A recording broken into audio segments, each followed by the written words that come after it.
J'ai généré plus de 14 millions de vues, accompagné plus de 200 entrepreneurs et lancé un business de 0 à 50 000 euros en un lancement. Et j'ai découvert un secret que les gourous du marketing ne vous partagent pas, c'est que ce n'est pas la taille de votre audience qui compte et qui est vraiment importante, c'est votre capacité à transformer des conversations en des appels de vente qualifiés. Mais sans mon système de setting appointment que je vais vous présenter dans cette vidéo, je n'aurais pas eu le quart des résultats que j'ai eu aujourd'hui. Dans cette vidéo, je vais vous montrer comment créer votre propre agent IA de setting appointment et c'est des leviers les plus sous-estimés en marketing pour pouvoir faire exploser votre business. D'abord, on va explorer les blocages que vous rencontrez avec la génération de leads qualifiés. Ensuite, je vous présenterai l'outil que j'utilise personnellement et comment le configurer de A à Z. Et enfin, je vous ferai une démonstration en direct de comment je l'utilise. Allez, let's go! Et donc, vous rencontrez sûrement plusieurs de ces problèmes qui se trouvent ci-dessous. Donc, le premier, c'est que vous avez du mal à remplir votre agenda avec des prospects sérieux et qualifiés. Le deuxième problème que vous rencontrez probablement, c'est que vous avez trop de rendez-vous annulés ou de prospects qui ne viennent pas et donc vous perdez un temps précieux avec des no-shows. Vous passez des heures à prospecter manuellement, mais vos efforts n'aboutissent qu'à quelques appels mal qualifiés. Et donc, il y a une conséquence qui est beaucoup plus profonde, c'est que vous avez finalement un problème de prospection. Ça signifie que vous n'avez pas d'audience ou de visibilité suffisante et donc les prospects ne viennent pas à vous naturellement. La conséquence, c'est que vos messages, ils sont ignorés, vous avez du mal à capter l'attention et à engager une conversation. Et donc, vous ne savez pas comment transformer une conversation en un appel qualifié. Et vous avez trop de discussions qui mènent à rien. Et donc, la solution, comme je l'ai mis ici, c'est comme Batman et Robin. Ça veut dire que Batman, il pourrait pas faire tout ce qu'il fait, il pourrait pas réussir à sauver Gotham s'il était tout seul. Il a besoin de son copilote, il a besoin de son ami Robin, et c'est lui qui va l'aider à avoir des résultats. Et donc, moi, depuis que j'utilise mon Setter IA, ça m'aide à avoir des résultats bien meilleurs. Ça veut dire qu'il va pas vendre à votre place le Robin, mais il va vous aider concrètement, il va vous épauler, il va être là quand vous aurez besoin de passer d'une conversation où la personne ne vous connaît pas à la qualifier, à l'amener vers un appel de vente. Et donc, c'est ce qu'on va voir exactement dans cette vidéo. Et on va avoir besoin d'un outil, c'est des projets dans ChatGPT.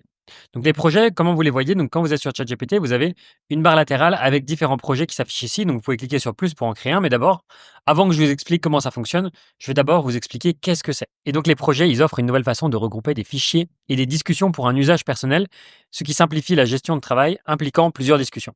Les projets centralisent les discussions, les fichiers et les instructions personnalisées. Utilisez-les pour vos travaux en cours ou simplement pour garder vos espaces organisés.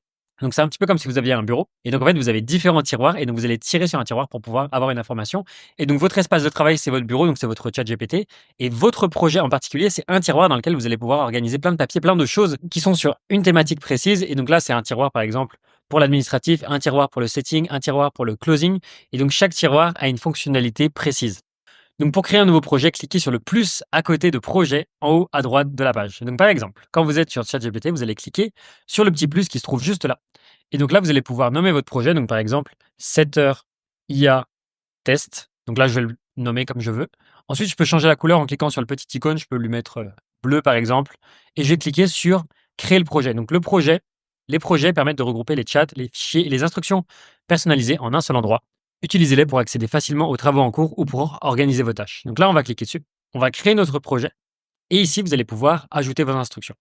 Donc, si on continue, ils disent donc sélectionnez votre nom, sélectionnez créer votre projet.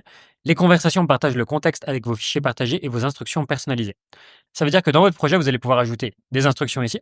Vous allez pouvoir ajouter des ressources à l'intérieur et que toutes les conversations qui se trouvent à l'intérieur, elles seront connectées à ces instructions-là. Donc, si par exemple, mon setter IA, je lui ai donné des instructions et des ressources, toutes les conversations qu'on va avoir ci-dessous, ça va être connecté à cette instruction-là. Je ne vais pas avoir besoin de retaper à chaque fois le même prompt. Vous pouvez supprimer votre projet en sélectionnant le point à côté du nom, puis supprimer le projet. Vos fichiers, conversations et instructions personnalisées seront alors supprimés. Une fois supprimés, ils ne pourront plus être récupérés. Pour le modifier ou le supprimer, ça ne fonctionne pas avec la version sur l'application sur l'ordinateur, donc il faut aller sur Google Chrome et taper chatgpt.com et donc vous arrivez sur cette page-là. Et ici, vous pouvez bien sûr modifier en cliquant sur les trois petits points, supprimer le projet et là, vous pouvez cliquer sur supprimer si vous voulez le supprimer. Ensuite, donc, qu'est-ce qu'on va faire en premier? On va définir des instructions personnalisées pour votre projet. Donc, vous pouvez définir des instructions personnalisées dans votre projet en sélectionnant Ajouter des instructions sur la page de votre projet. Vous pouvez revenir sur ce bouton à tout moment pour consulter ou mettre à jour vos instructions. Donc, on va le faire étape par étape. On va le faire ensemble. Je vais vous montrer comment faire. Et donc, dans la fenêtre contextuelle, définissez vos instructions et sélectionnez Enregistrer. Donc, c'est parti. Donc, là, on a créé notre projet Setter IA Test. Donc, si je clique dessus, je peux le modifier. Là, je peux ajouter des fichiers ou je peux ajouter des instructions. Donc, si je clique sur Ajouter des fichiers, on peut ajouter des différents documents, des fichiers de code, des images, etc. Mais là, j'en ai pas besoin pour ce document-là. Par contre, ce que je vais avoir besoin, c'est d'ajouter des instructions. Et donc, ça va être de personnaliser la manière dont ChatGPT va répondre. Et ce qu'on va faire, c'est que je vais littéralement vous donner le texte que moi-même j'utilise, le prompt direct, et vous allez le copier-coller et je vais vous expliquer pourquoi ça fonctionne et qu'est-ce que ça peut vous permettre de faire. Je vais copier l'ensemble de ce prompt, je vais le copier et je vais le coller directement dans mon nouveau Setter IA test. Donc vous allez voir, c'est vraiment hyper simple et je vais vous expliquer exactement ce que vous devez mettre dedans parce qu'il va falloir personnaliser différentes étapes. Donc là, ça va être continue la conversation. Parce qu'en général, je copie-colle directement une conversation qui est déjà en cours. Donc je lui dis continue la conversation à partir du point où on en est actuellement. Ensuite, l'objectif est de faire avancer vers la vente, pas de stagner. Donc avancement versus stagnation. Et donc laissez-moi vous expliquer très rapidement ce que ça veut dire. Dans mon Obsidian, j'ai un résumé du livre Spin Selling et donc je vais vous donner très rapidement la définition de l'avancement. À chaque fois dans mes notes, j'ai la définition en anglais de extrait du livre et comment je le traduirai moi-même. Donc, l'objectif dans la vente, c'est de toujours faire avancer vers la vente. Donc, la différence entre un bon et un mauvais closer ou setter, c'est que les bons cherchent toujours à faire avancer la vente, ce qui veut dire qu'à chaque interaction, il doit y avoir une nouvelle information ou une action qui engage un petit peu plus le prospect vers la vente. Ça peut être une question, ça peut être la découverte de ses objectifs, ça peut être la mise en place d'un challenge ou autre. Mais l'objectif, c'est de ne jamais, jamais, jamais laisser une interaction stagner. Et comme il l'explique dans le livre directement, les gens qui sont constamment en train d'être dans l'avancement plutôt que dans la continuité, donc plutôt que de toujours essayer de faire un truc un peu plat, eh bien, ils sont décrits par leur manager comme des bons closers ou comme des bons setters. Et donc, l'objectif, c'est de faire progresser les prospects. La meilleure façon de former ces coachs, c'est de leur apprendre à distinguer la continuation de l'avancement. Donc d'un côté, il y a le fait de continuer, donc de juste discuter avec la personne, elle dit ah ouais, bah, moi je fais du coaching sportif. Ah ouais, trop bien, tu fais du coaching sportif, tu parles, c'est quoi ton domaine, etc. Ça, c'est vraiment juste, on continue, on discute, en fait, c'est vraiment, c'est plat, en fait, il se passe rien. Alors que nous, on veut progresser dans la vente. Donc d'abord, on va parler des différentes étapes. D'abord, il y a le brise-glace. Le brise-glace, c'est vraiment de démarrer la conversation. Ensuite, il y a la qualification, une qualification sur le problème ou sur les objectifs. Donc, où est-ce qu'il en est aujourd'hui? Qu'est-ce qu'il bloque actuellement? Et où est-ce qu'il aimerait se trouver dans 6 à 12 mois, par exemple? Et enfin, le fait de réserver un appel avec la personne. Donc, c'est le fait, la prise de rendez-vous. Et donc, je vous montrerai dans quelques instants comment je fais directement avec l'intelligence artificielle. Et donc, je vous montrerai des exemples de rendez-vous que j'ai pris auparavant. Donc, la continuation, c'est quand rien n'évolue et que le processus avec les prospects stagne, alors que l'avancement, c'est progresser, escalader et amener le prospect, la personne, de plus en plus près de la vente. Note perso, il serait pertinent de créer un processus spécifique pour expliquer cela à ton setter. Donc ça veut dire que vous pouvez créer ce même processus pour votre setter. Donc j'ai fait une petite parenthèse, mais c'était très important pour moi de vous expliquer la différence entre l'avancement et la stagnation. Et c'est pour ça que je dis directement dans mon prompt, vous devez faire avancer la vente et pas stagner. Maintenant, comment puis-je faire un pas de plus vers un appel ou envoyer une ressource ou autre? Donc là, je lui explique qu'est-ce que ça veut dire avancer. Ça veut dire qu'on veut avancer vers un appel, donc qualifier, ou envoyer une ressource ou autre. Donc je pourrais même rajouter qualifier sur le problème ou les objectifs, ou prendre un rendez-vous, ou envoyer une ressource. Je vais mettre entre parenthèses podcast, vidéo YouTube, article, ETC. L'objectif, c'est vraiment d'apporter de la valeur et de qualifier la personne. Donc, je lui ai donné une petite règle. C'est une règle de marketing copywriting qui dit il faut justifier les échecs, dissiper les peurs, confirmer ses suspicions et aider la personne à traverser la difficulté et lancer des pierres sur ses ennemis. Il y a un entrepreneur qui a dit que celui qui peut faire ça, qui peut faire toutes ces choses-là, il peut convaincre n'importe qui. Ensuite, en termes d'output, je lui ai demandé de me donner 2 à 4 lignes parce qu'en général, sinon, il va me faire un énorme pavé. Et moi, je veux que ce soit des réponses courtes. Donc, 2 à 4 lignes, ça me semble pertinent. Donc là, je vais lui mettre témoignage en termes de ressources supplémentaires. Donc là, moi, je lui ai donné tous mes témoignages et là, je vais les supprimer, je vais les laisser pour vous. Comme ça, je pourrais vous donner le prompt directement. Vous avez simplement à vous rendre dans mon school et je vous donnerai tout le prompt tel quel. Comme ça, vous avez juste à le copier-coller. Ça vous prendra 2 secondes et vous n'aurez pas besoin de tout recopier par vous-même. Donc, je vous mettrai le lien dans la description. Rejoignez le school et vous aurez le lien. Et ensuite, vous mettez vos ressources. Donc là, moi, j'ai donné toutes les vidéos avec le titre et le lien à chaque fois. Donc là, je prends toutes mes vidéos. Je vais mettre insérez vos vidéos ici, vos ressources. Ensuite, mes épisodes de podcast, donc là, Stan Leloup, Emilio Abril, etc. Donc là, vous insérez vos épisodes de podcast si vous en avez. Enfin, en bref, prenez toutes vos ressources, vous les insérez ici avec le lien pour que cet agent IA puisse directement recommander les bonnes ressources aux bonnes personnes.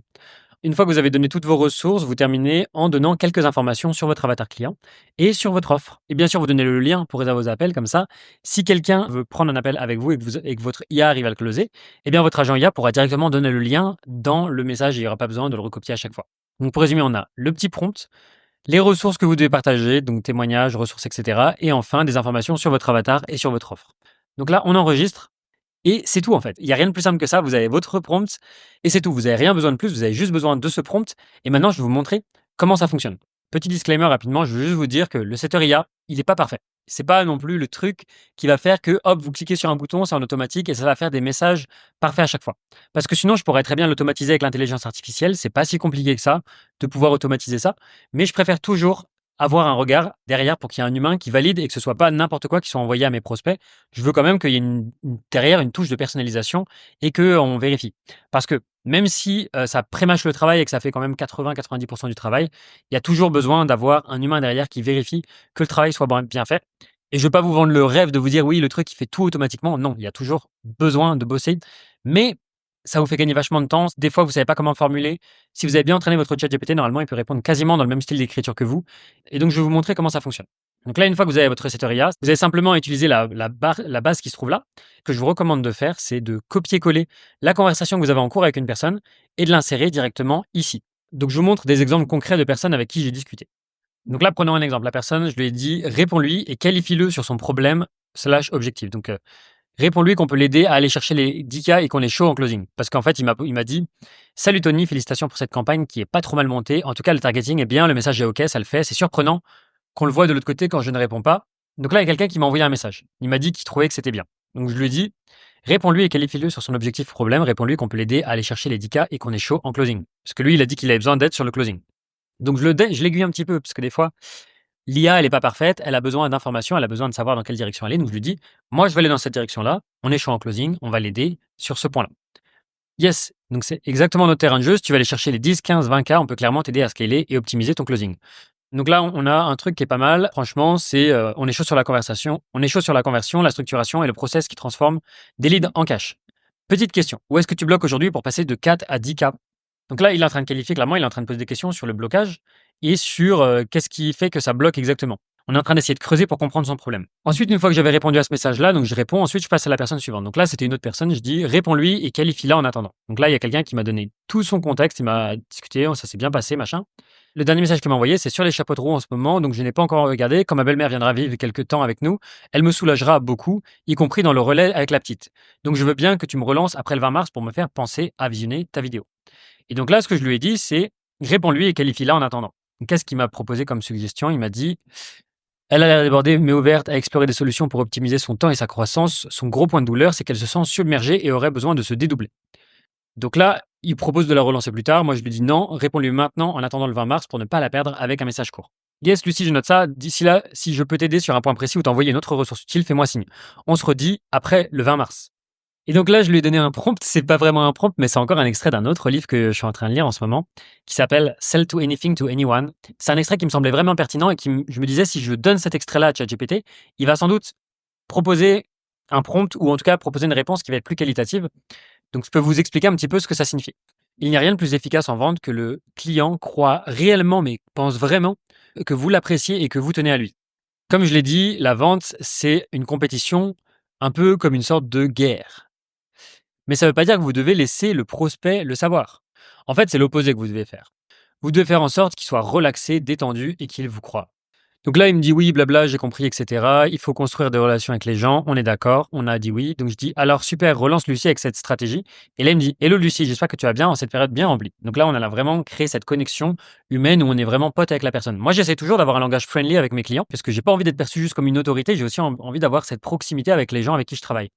Je me suis noté de te relancer après le 20 mars, mais en attendant, si je peux t'aider sur un point précis ou si une ressource peut être utile pour optimiser ton temps, dis-moi. Toujours partant pour t'apporter un coup de pouce. À bientôt et bon courage pour la suite de la transition. Donc là, c'est bien, c'est friendly, ça parle bien. Donc moi, j'aurais sans doute enlevé quelques emojis, j'aurais reformulé pour être sûr que ça fonctionne bien. Donc là, on était sur de la théorie. Maintenant, on va faire du direct. On va faire quelques tests ensemble et je vais vous montrer comment moi, je l'utilise personnellement, comment on fait pour répondre à des messages et faire du setting appointment, prendre des rendez-vous avec l'intelligence artificielle. Donc, on va se rendre sur LinkedIn. On va regarder un petit peu les messages dans la messagerie. On va voir si je peux répondre à quelques messages. Donc, on va aller dans non lu. Et là, on a pas mal de gens. Donc, regardons un petit peu. Olivier, il m'a dit merci pour votre invitation. Avez-vous une intention spécifique? Cordialement, Olivier. Moi, je vais aller dans mon setter IA. Je vais lui dire réponds-lui avec une approche brise-glace, par exemple. Hop. Tu peux répondre avec une touche légère et engageante pour briser la glace. Merci pour votre retour. Rien de bien mystérieux. J'aime élargir mon réseau avec des personnes qui ont une approche intéressante comme la vôtre. Donc là, l'objectif du premier message, c'est hyper important, c'est juste, numéro 1, de briser la glace. Donc là, je vais prendre le premier message, je vais le copier, je vais le coller directement sur Olivier, mais je vais modifier quelques petites choses parce que je trouve que c'est un peu long. En fait, on cherche toujours à avoir une sorte d'effet miroir, on va avoir une longueur similaire à son message. Donc là, je dis, merci pour votre retour, rien de bien mystérieux, j'aime élargir mon réseau avec des personnes qui ont une approche intéressante comme la vôtre. Là, on va encore couper un petit peu. Sur quoi travaillez-vous en particulier ces derniers temps? Et là, on va essayer de reproduire, donc là, cordialement, Olivier. Donc là, je vais mettre cordialement, Tony. Et comme ça se ressemble, c'est à peu près la même dynamique, on a à peu près le même style d'écriture. Une fois que la glace elle est brisée, qu'on a engagé la conversation avec cette personne-là, ensuite on va chercher à qualifier sur son problème. Donc quel est ton problème principal? Qu'est-ce qui te bloque actuellement? Et la solution qu'il cherche à accomplir, c'est quoi ton objectif? Qu'est-ce que tu cherches à accomplir dans les 3, 6 à 12 prochains mois? Une fois qu'on a ces 2 éléments, on va pouvoir s'en servir comme levier pour pouvoir aider la personne et lui dire: «D'accord, voici ton objectif, je te propose qu'on se fasse un appel de, tant de temps pour que je t'aide à résoudre ton problème ou que je t'aide à atteindre ton objectif pendant cet appel». Et attention, toujours vendre l'appel, mais jamais vendre la solution ou l'offre qu'il y a derrière. Donc là, vous dites: «Prends cet appel avec moi, comme ça je vais pouvoir t'aider sur tel problème, tel problème, tel problème». Ensuite, je vais prendre un autre exemple. Pascal. Pascal, il a répondu un pouce en l'air à mon message. Je vais lui dire, donc je vais prendre mon IA, je vais dire: «Pascal a répondu pouce en l'air emoji à mon message. Aide-moi à le qualifier sur problème ou objectif». Donc là, hello Pascal, merci pour ton retour. Curieux d'en savoir plus sur ce que tu fais. Tes élèves cherchent plutôt à décrocher un diplôme ou tu les aides aussi à trouver des opportunités pro rapidement. Au plaisir d'échanger. Ça, c'est une excellente accroche parce qu'en fait, on veut pas que les personnes aient trop à réfléchir. On veut que vraiment faciliter le travail. Et donc, quand on dit tu préfères la réponse A ou la réponse B, c'est vraiment une accroche qui est vraiment très très bien pour les premiers messages. Tu cherches à perdre du poids ou tu es juste là par curiosité? Tu veux X ou tu veux Y? Et en fait, ça, c'est une excellente approche en termes de relance. Donc, je vous invite à tester ce genre de choses vraiment tel quel, j'ai rien besoin de modifier, on est bon. Avec le petit emoji toujours pour à côté, pour ajouter le côté friendly. Ensuite, Samira. Donc là, je vais lui répondre, non, ça me semble logique, mais je peux pas lui dire quel accompagnement je propose avant de savoir comment je peux l'aider. Et vous, c'est pareil, vous pouvez pas proposer une solution avant de connaître le problème de la personne. Donc par exemple, si vous allez chez le médecin, avant même d'avoir fait le diagnostic de votre situation, votre médecin vous dit: «J'ai trouvé la pilule qu'il vous faut et qui va vous soigner de la maladie que vous avez». Bien sûr que vous n'allez pas le croire parce que ça vous semble vous avez pas pu tester, vous savez pas encore si c'est vrai. Donc vous devez toujours faire un diagnostic et positionner l'appel comme la solution au diagnostic que vous avez proposé auparavant. Donc là, elle me demande, c'est quoi que je propose? Je vais lui dire: «Bah, d'abord, il faut que je comprenne mieux qui tu es». Donc je vais dire: «Qualifie-la sur son problème ou objectif». Bim. Donc là, je vais prendre ce message-là, mais je vais le modifier un petit peu parce que je trouve qu'il y a plusieurs choses qui sont fausses ou mal, formulées. Donc je vais lui donner le message: «Hello Samira, merci pour ton j'accompagne les entrepreneurs et formateurs à structurer et à vendre. Je vais mettre à générer 4 à 10 cas par mois sans dépendre d'une grosse audience. De ton côté, avec les écoles supérieures, c'est plutôt sur la partie acquisition d'étudiants, monter en compétences des formateurs ou autre challenge en particulier. Au plaisir d'échanger». Ça m'a l'air bien, on envoie, let's go. Ensuite, on va prendre Nicolas. Donc, je pense pas qu'il soit hyper qualifié, mais on va quand même vérifier en me lui envoyant un petit message. Donc, je vais mettre réponds-lui. Hello Nicolas, merci pour ton message. Je vois que tu bosses avec pas mal d'agences, ça m'intéresse de mon côté. J'ai des experts et formateurs à structurer des offres high ticket sans grosse audience. Curieux de savoir, c'est quoi le plus gros levier de croissance que tu vois en ce moment pour les agences que tu accompagnes? Donc là, comme il a dit, c'est plus un échange stratégique. Ça lance la discussion en mode échange de valeur et positionne ton expertise en douceur. On va voir ce que ça donne. Dans le pire des cas, on n'a rien à perdre. On entame la conversation. Si ça fonctionne et qu'on voit qu'on peut l'aider, on l'accompagnera. Si on pense qu'il est trop avancé, bah tant pis, mais au moins la conversation est lancée. Ensuite, Fanny. Donc là, on peut voir que la conversation elle est déjà entamée. Donc la dernière question, justement, je dis trop bien que tu as repris la prospection en main, ça commence à bien fonctionner. Curieux, c'est quoi ton objectif avec la prospection cette année? Tu vises un certain nombre de clients par mois ou un CA précis? Comme ça, je pourrais te partager l'approche la plus adaptée. Et donc là, Fanny m'a dit: en toute transparence, mon objectif, c'est de signer 5 nouveaux clients sur l'année 2025. Contrat annuel entre 5 et 10 cas, chacun selon le profil du client. J'en suis à 20% atteint car un client signé et un autre en attente de retour d'ici avril. Là, on a quelque chose de très intéressant. Je vais lui dire: qualifie là sur le blocage qui l'empêche d'avancer. Hop. Et donc là, let's go. On va voir ce que ça nous donne. Hey, merci pour ta transparence, Fanny. Un client signé et un autre en attente, c'est déjà un bon début. Curieux, qu'est-ce qui, selon toi, te ralentit le plus pour signer les 3 autres? C'est trouver des prospects qualifiés, les convertir en clients ou un autre blocage? Si je peux t'aider à accélérer tout ça, je serais ravi de te partager une approche qui marche bien. Donc là, on va voir un petit peu. Donc là, je pense que je vais supprimer la dernière phrase. À mon avis, ça fait un peu trop forceur. Je vais mettre un petit emoji sympa pour rendre le truc plus sympathique. On enlève les trucs qui font un peu trop IA et let's go. Donc là, la conversation avait déjà été entamée avec l'IA, elle est continuée avec l'IA et il n'y a pas de raison que ça ne mène pas à un appel qualifié. Donc comme vous l'avez vu, c'est pas parfait du tout. Il y a plein de petites choses, il y a plein de petites coquilles à corriger par-ci par-là, des formulations, des emojis qui font un peu trop IA, des petits trucs comme ça qui font que c'est pas exactement ce qu'on veut, mais Honnêtement, ça fait quand même 80-90% du travail. Vous avez votre prompt de base, vous donnez la conversation complète, vous donnez du contexte et ça vous aide énormément à closer des gens. Maintenant, on va voir une petite étude de cas de si je devais partager une ressource avec cet outil-là. Donc pour Fanny, je vais dire partage-lui une ressource pertinente par rapport à sa situation. Donc tu peux lui envoyer cette ressource qui collait bien avec son objectif. Avec ton objectif de 5 clients annuels et un contrat entre 5, l'idée est d'avoir une approche de prospection ultra ciblée et qualifiée. Je pense que cette vidéo peut vraiment t'aider. Donc là, avec le lien, ça montre comment générer des prospects qualifiés sans s'épuiser avec du volume inutile. Dis-moi ce que tu en penses. Donc là, je vais prendre cette question-là, ça m'a l'air perfect. Je vais juste leur ajouter une petite question. Je peux compter sur toi pour avoir ton feedback. Et hop, on a notre capsule de valeur qui a été envoyée qui apporte de la valeur supplémentaire. Donc là, ça permet d'aider la personne. Comme on discute, comme on apporte de la valeur, ça crée un effet de réciprocité et la personne se sent redevable et elle aura plus envie de travailler avec vous. Et en plus, elle peut vous voir discuter, alors qu'avec des messages au format texte, on ne peut pas vraiment capter votre énergie et savoir si ça colle avec la personne. Enfin, imaginons qu'on se retrouve dans la situation où on doit réserver un appel avec cette personne.